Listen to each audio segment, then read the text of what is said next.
This is CBC Vancouver News.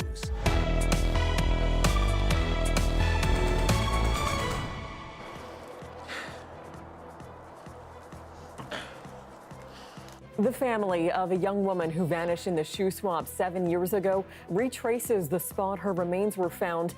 On the same day, her former boyfriend pleads guilty. A frightening afternoon in South Surrey. A small plane crashes in a popular park and goes up in flames, the pilot escaping with only minor injuries. Our window's been smashed twice, and we had 3 break-ins through the windows where a lot of product was stolen. Now dozens of BC business owners are banding together, demanding government action to curb what they say has been an alarming rise in violence. Good evening, I'm Tanya Fletcher. Thanks for joining us. 7 years after a woman vanished in BC's shoe swap region, her former boyfriend has pleaded guilty to murdering her. Ashley Simpson disappeared in 2016 and her remains were found several years later. Today, her father visited the very spot she was discovered after today's plea in court. Our Brady Strachan went along and has our top story tonight. And then we have that rock. Right, that rock right there. Yeah. It's a solemn and emotional day for John Simpson and his family. The RCMP officers who found his daughter Ashley's remains here 2 years ago have led them back to this spot so they can see the place for themselves.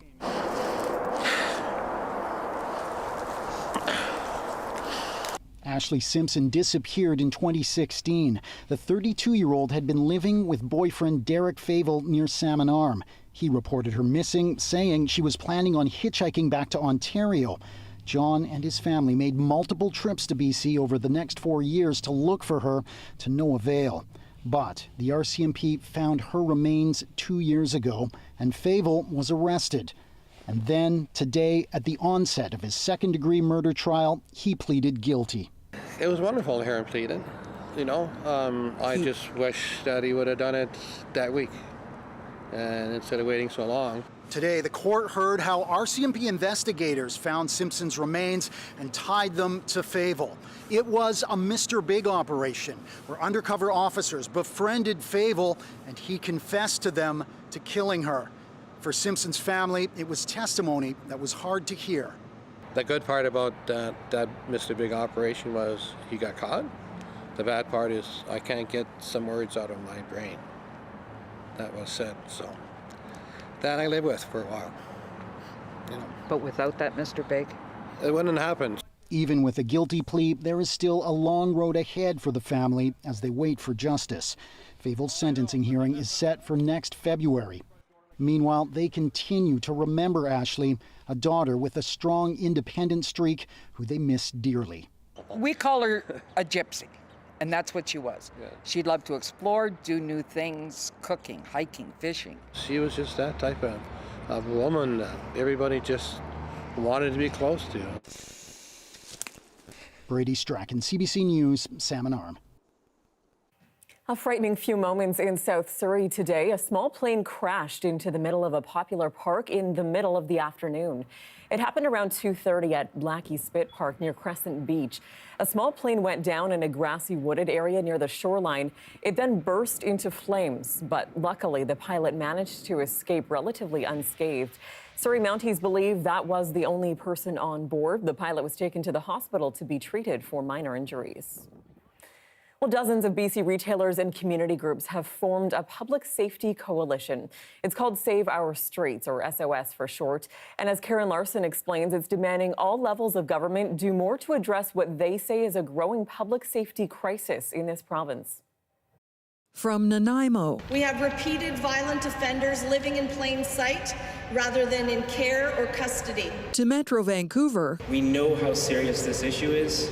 We can hear it in the voices of the people who call our tip line. To Nelson. I am a business owner for the past 20 years of a bar and a restaurant tucked in the heart of beautiful downtown, and is now the center of homelessness, crime, and addiction. Founding members of the Save Our Streets Coalition, 33 in total, hope there is strength in numbers when it comes to delivering their distress call, claiming many neighborhoods have reached a tipping point that has left average citizens feeling unsafe in their own cities. The escalating violence vandalism, theft on our streets in communities throughout British Columbia is at a crisis point.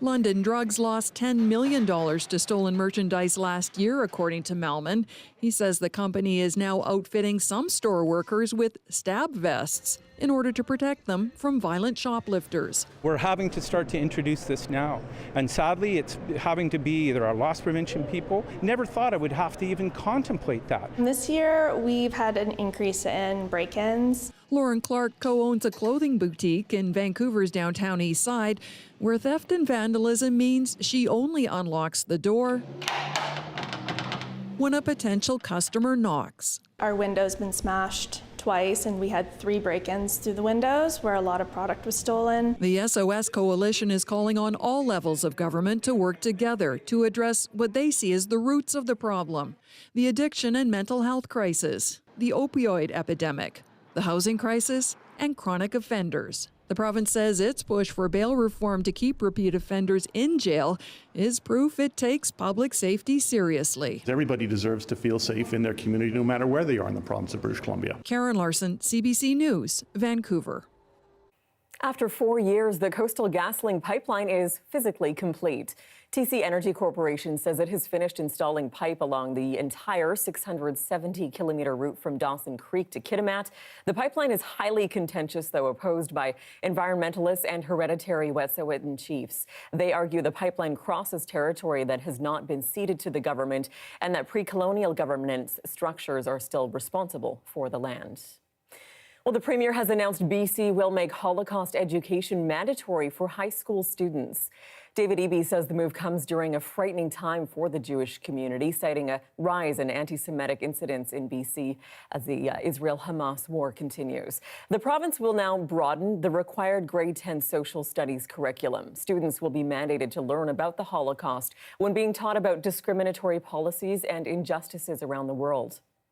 Now, if we really want to fight hate in this province, if we really want to stand up to anti-Semitism, it is critical that we learn from the past, because we've seen this movie before, and we know how threats and hate can accelerate into violent acts.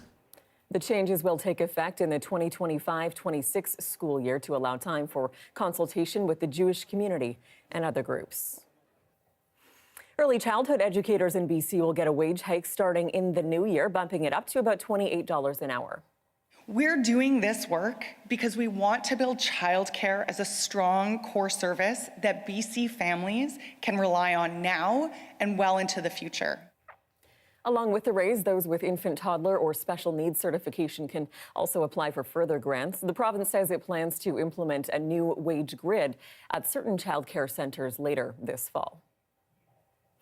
As the weather gets colder, a doctor at BC Children's Hospital says to expect a spike in respiratory cases.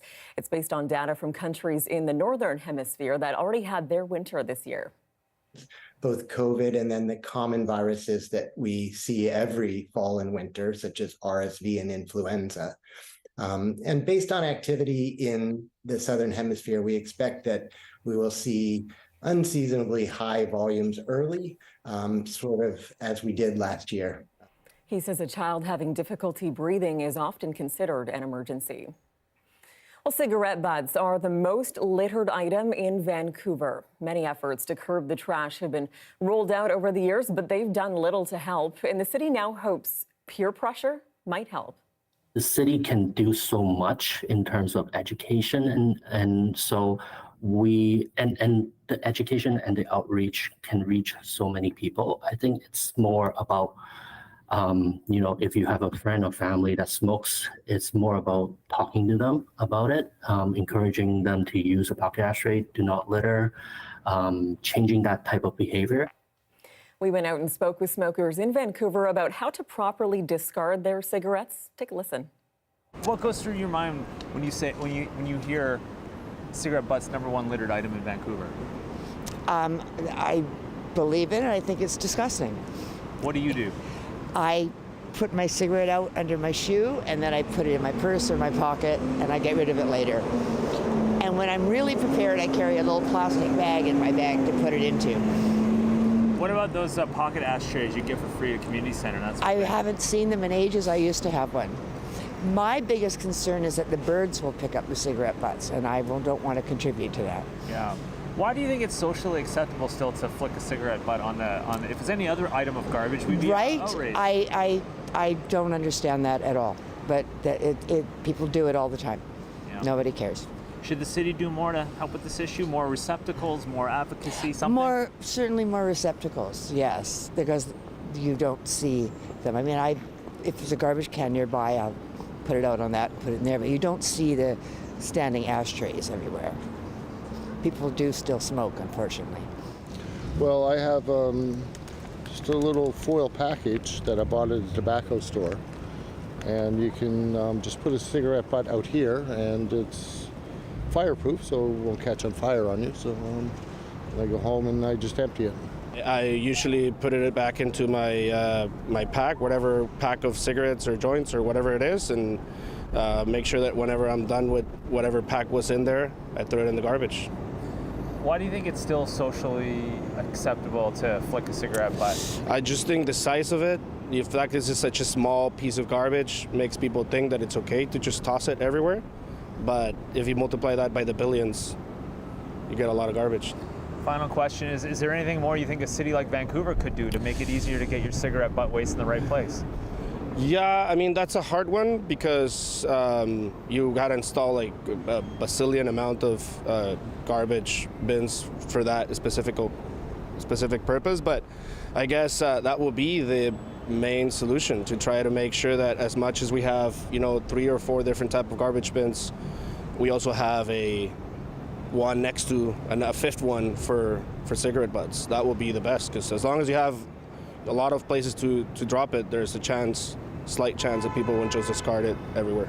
If you ever saw someone like throwing away a cigarette butt right next to you, let's say, would you be the type of person who would be like, hey, that's littering, man? Yeah. Would you do that, or do you think that's awkward? Yeah, I mean, in general, we're living in a time where it's really difficult to speak to people about any subject without, being a Karen or whatever, slang we call it for people that complain for other stuff. Because, where everybody's so emotional and we're not so connected with each other. So I think that not only that issue, but tons of issues, it's hard to talk to other persons without, everything getting really agitated. So for the most part, no, I don't say anything to people when they're littering, yeah.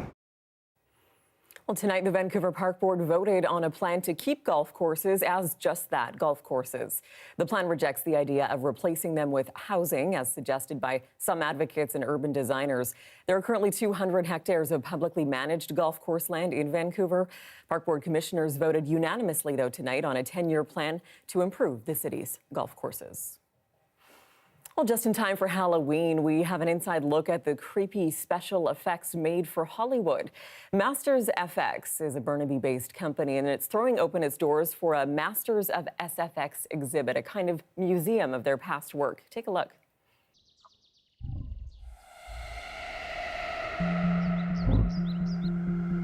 When we create monsters and characters and makeup effects, what we're trying to do is create a personality, to create a breathing, living type of being or character or replica human, something that's so believable that you don't know that your eyes are being fooled. We recently moved to a new facility in Burnaby, and it gave us the opportunity with a large showroom to really showcase this work. And because there's been a large strike in the industry, I wanted to keep our team continuing work. So we switched gears and moved into this museum prep over the summer. We're very proud of the work we do, and that's why we're so excited to show it off to people. The museum is filled with monsters of all different types. There's cute monsters, there's scary monsters, there's a few gory elements that sort of fit into the Halloween season. There's nothing terribly gratuitous. We certainly invite kids in if they can come with an adult. On actual Halloween on the 31st, kids under 13 and under are welcome in for free. We have 80 art pieces in here, so there's quite a lot to see. People that have been coming in have been staying for a half hour, staying for an hour, really as long as they wish, to really kind of bring in this type of work. They can look through some of the areas and see the actual monster shop where we actually create these things. You can see our digital printing center, you can see our paint room, you can play with animatronics. It's quite an encompassing experience, as well as a museum that you can view with your eyes. You can actually play with stuff and touch things, and really experience what monster making is all about.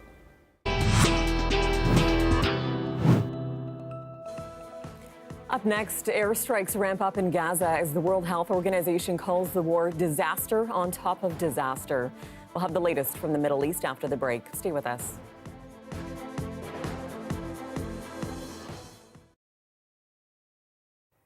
And thanks for being with us during our commercial-free live stream. Concerns about a proposed biofuel plant near White Rock prompted dozens to rally on Sunday. Some are worried about potential harms to air quality. As Janella Hamilton tells us, they're also demanding full consultation with neighbors before the facility gets its final approval.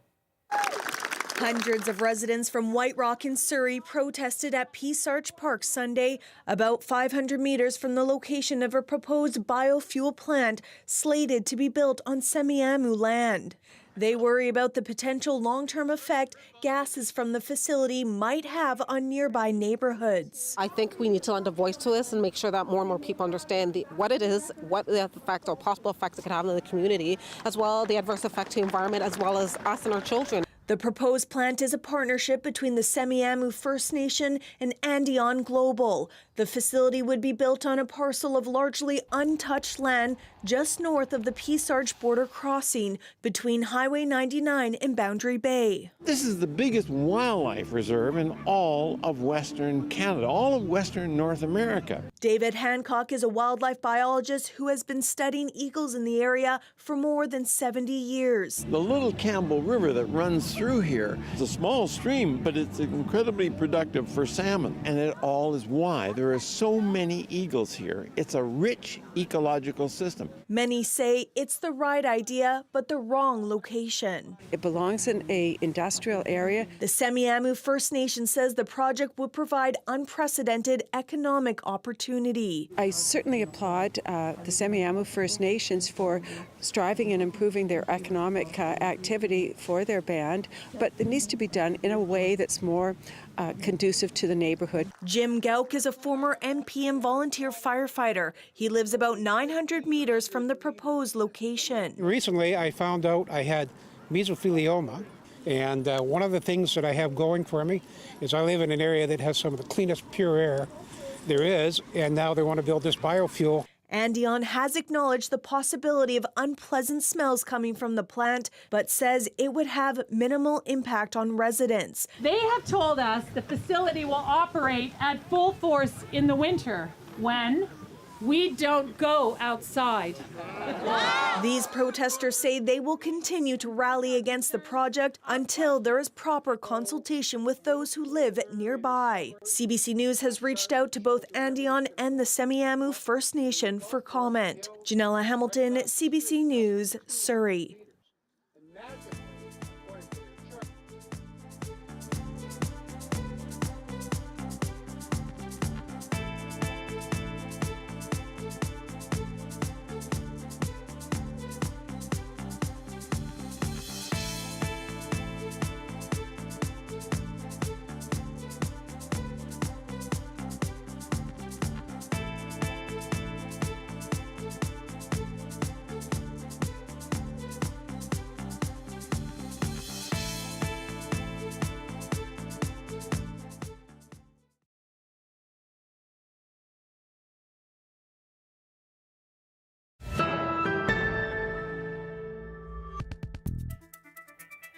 Welcome back. Overseas, the Israeli military has expanded its ground offensive and ramped up airstrikes in Gaza. The United Nations says the relentless bombardment has displaced nearly 1.5 million Palestinians. Israel's leader says this is a time for war as his government tries to rescue the hostages still being held by Hamas. The CBC's Susan Ormiston has the latest from Jerusalem. One hostage, a soldier, has been freed, but a new video showing 3 other hostages is putting pressure on the Israeli government to get all the hostages home.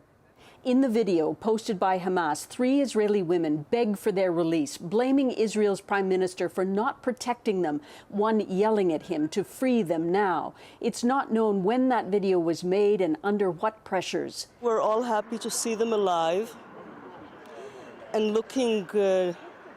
Not wounded. I guess it's quite obvious that they've been told what to say. That's what it looks like. It looks like rehearsed. Benjamin Netanyahu, visiting an elite police unit today, called it cruel psychological propaganda by Hamas and ISIS. But the prime minister had other news, confirming that a soldier was rescued in ground operations inside Gaza on Sunday. Netanyahu spoke to the world tonight, rallying Israel's allies. Calls for a ceasefire are calls for Israel to surrender to Hamas, to surrender to terrorism, to surrender to barbarism. That will not happen.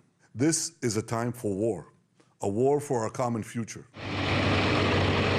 The prime minister and his government have defended the ground operations inside Gaza, saying the harder Hamas is hit, the more they will negotiate a deal to release the hostages. The ground action actually creates the possibility, not the certainty, but the possibility of getting our hostages out, because Hamas will not do it unless they're under pressure. But families and friends are worried sick that the more intensive the fight, the more risk to their loved ones. Time is running out, but it's not too late to save life. The Israeli military is hardening its offensive and expanding its attacks, with more troops and tanks moving towards Gaza City on 2 sides. After a weekend of the heaviest bombing yet, people are struggling to find bread, and fresh water is severely rationed. Bombardment near a packed hospital is threatening medical care in Gaza City. Israel's defense minister said tonight that the country is fighting in 2 arenas, in Gaza and on its northern border with Lebanon, again warning its enemies that should they strike or attempt to widen this war, Israel will strike back. Susan Ormiston, CBC News, Jerusalem. You're looking at a live shot of the Burrard Bridge, the Burrard Inlet, facing the North Shore. Cold but clear continues to be the headline weather across BC, and we'll see how that translates for trick-or-treaters tomorrow night. Your 5-day forecast is next.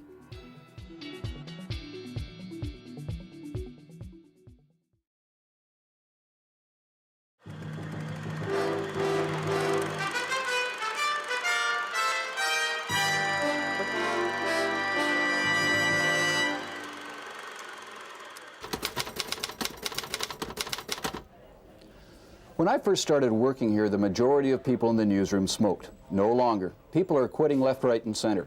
And they're not being quiet about it either. They complain about secondary smoke.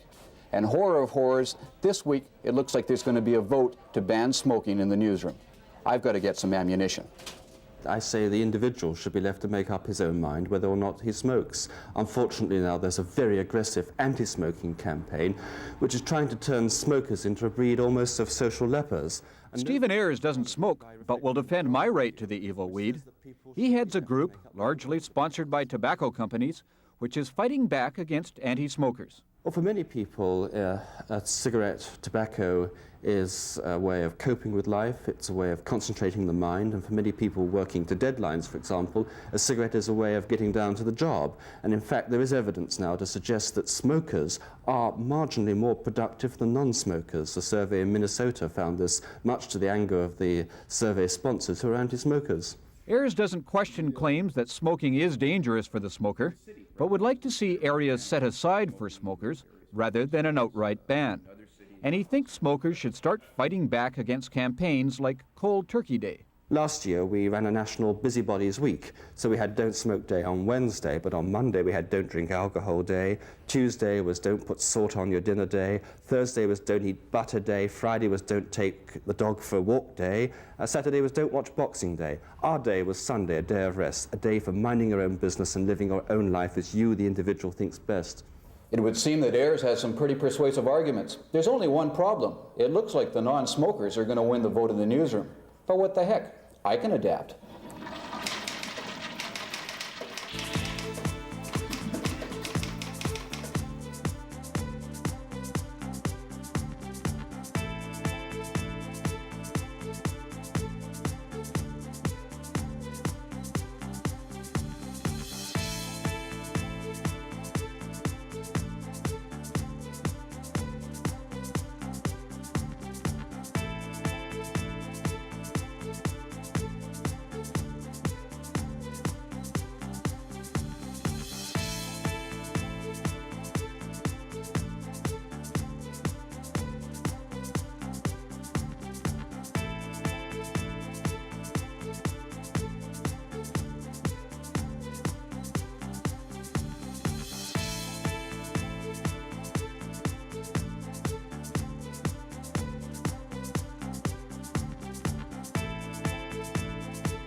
Hi, I'm Amy Bell, and here's what's in your CBC Vancouver inbox. With the changes to how Canada is able to access journalism online and on social media, we want to assure you that when you're looking for CBC News, you'll always be able to find us. Wherever you are in BC, local news, breaking stories, and the latest from around the world is at your fingertips any time of the day with the free CBC News app and online at cbcnews.ca. For news you can trust, download the CBC News app and stay connected wherever you are. The weather update is brought to you by Direct Buy Furnace. To cool and clean the air in your home, call Direct Buy Furnace. Installing Trane, the most reliable heating and cooling brand.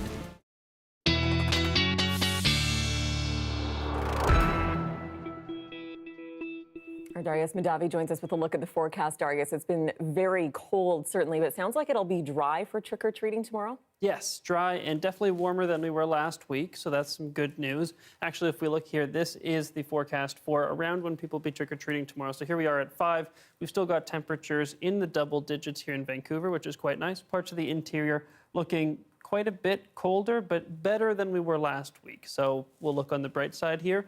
If we look ahead another hour at 6, when people will probably start heading out, we're still in the double digits here in Vancouver. And then after that, we start to dip below. And the closer and closer we get to 9, which is probably when people are done trick-or-treating, I think. I think that's pretty late for the younger people, but somebody's probably still out. Some houses are still there. That's when we get a bit chilly. So definitely an earlier trick-or-treating time is what you're going to want to do this year. And you can see in other parts, definitely much chillier by the time we get later into the day. So good news for people that are heading out a bit early. You can see nothing but cloud over the as we head into the trick-or-treating time. Here we are at 5 p.m. once again. You can see we're dry, but we've got some cloud that's starting to clear up. You can see we stay pretty clear for the entire time that we'd have trick-or-treating.